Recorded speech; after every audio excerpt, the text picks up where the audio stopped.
పిన్నెల్లి సోదరులు కాసేపట్లో పోలీసుల విచారణకు హాజరు కానున్నారు. గుండ్లపాడు జంట హత్యల కేసులో మాచర్ల పోలీసులు వారిద్దరిని ప్రశ్నించనున్నారు. మాచర్ల పోలీస్ స్టేషన్ పరిసరాల్లో భారీ బందోబస్తు ఏర్పాటు చేసిన పోలీసులు వాహనాలను తనిఖీ చేస్తున్నారు.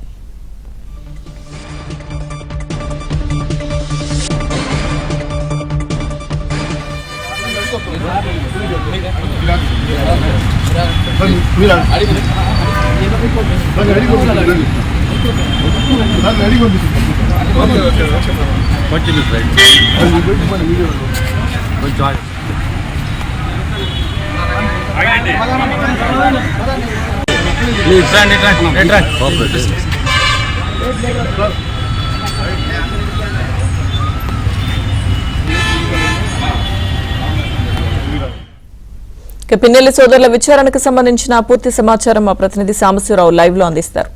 సాంబశివరావు.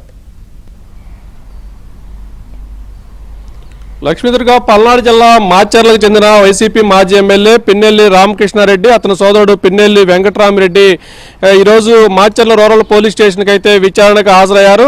కూటమి ప్రభుత్వం అధికారంలోకి వచ్చిన తర్వాత వెల్దుర్తి మండలం గుళ్లపాడు చెందిన జవిశెట్టి వెంకటేశ్వర్లు, జవిశెట్టి కోటేశ్వరరావు అనే ఇద్దరు అన్నదమ్ములను కూడా హత్యకు గురయ్యారు. హత్య చేసిన వ్యక్తులు ఇద్దరు కూడా పిన్నెల్లి రామకృష్ణారెడ్డి, అతని సోదరుడు వెంకటరామిరెడ్డి అనుచరులు కావడంతో కూడా వీరిపై కూడా ఈ గుండ్లపాడు కేసులో కూడా వారిపై కూడా ఎఫ్ఐఆర్ A6, A7 గా కేసులు నమోదు చేశారు. అయితే ఈ కేసుకు సంబంధించి ఇప్పటికే ఒకసారి మాచర్ల రూరల్ పోలీస్ స్టేషన్ లో విచారణకి నోటీసులు జారీ చేయగా విచారణకు హాజరయ్యారు.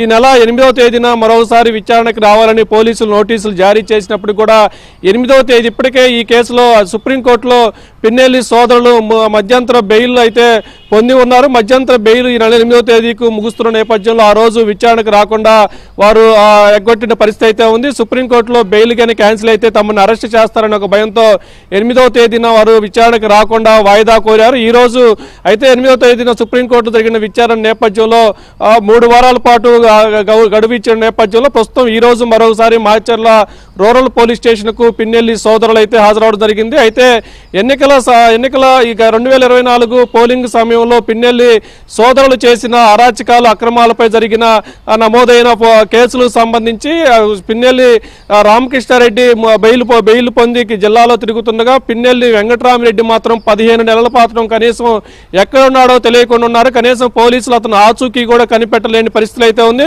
ఇప్పుడు సుప్రీంకోర్టు మధ్యంతర బెయిల్ ఇచ్చిన నేపథ్యంలో మాచర్ల రూరల్ పోలీస్ స్టేషన్ కు 15 నెలల తర్వాత పిన్నెల్లి వెంకటరామిరెడ్డి తిరిగి మాచర్లలోకి రావడం జరిగింది. అయితే 15 నెలల పాటు పిన్నెల్లి వెంకటరామిరెడ్డి ఆచూకీ కనిపెట్టకపోవడం పోలీసులు వైఫల్యమా, లేక అక్కడ పల్నాడు జిల్లా మాచర్లలో ఆలోచి రాజకీయాలు జరుగుతున్నాయి అనేది ఒక స్థానికంగా అయితే చర్చ జరుగుతున్న పరిస్థితి అయితే ఉంది. అయితే ఈ రోజు పిన్నెల్లి సోదరులు మాచర్ల రూరల్ పోలీస్ స్టేషన్ కు విచారణకు వస్తున్న నేపథ్యంలో మాచర్ల పట్టణంలో 144 సెక్షన్ అయితే విధించారు. పట్టణంలో ఎవరు గుంపులుగా ఉండవద్దు అని కూడా పోలీసులు ఇప్పటికే ప్రజలను కూడా రోడ్ల మీదకి ఉండకుండా చెదరగొడుతున్న పరిస్థితి అయితే ఉంది. మరోవైపు మాచర్ల పట్టణంలోకి వచ్చి రాయవరం జంక్షన్, కొత్తపల్లి జంక్షన్, నాగార్జున శ్రీశైలం వెళ్లే సాగర్ రోడ్లో 3 చోట్ల కూడా పోలీసులు చెక్ పోస్టులు పెట్టి ప్రతి వాహనాన్ని క్షుణ్ణంగా తనిఖీ చేసి మాత్రమే పట్టణంలోకి అనుమతిస్తున్న పరిస్థితి అయితే ఉంది. అయితే ఈ వ్యవహారం మొత్తం చూస్తే పిన్నెల్లి రామకృష్ణారెడ్డి సోదరులను ఈ రోజు పోలీసులు ఏమైనా అరెస్ట్ చేస్తారా అనే అనుమానాలు అయితే బలంగా ఉన్నాయి. అయితే పోలీసులు అరెస్ట్ చేయని నేపథ్యంలో పోలీసులు ఎందుకు ఇంత కట్టుదిట్టమైన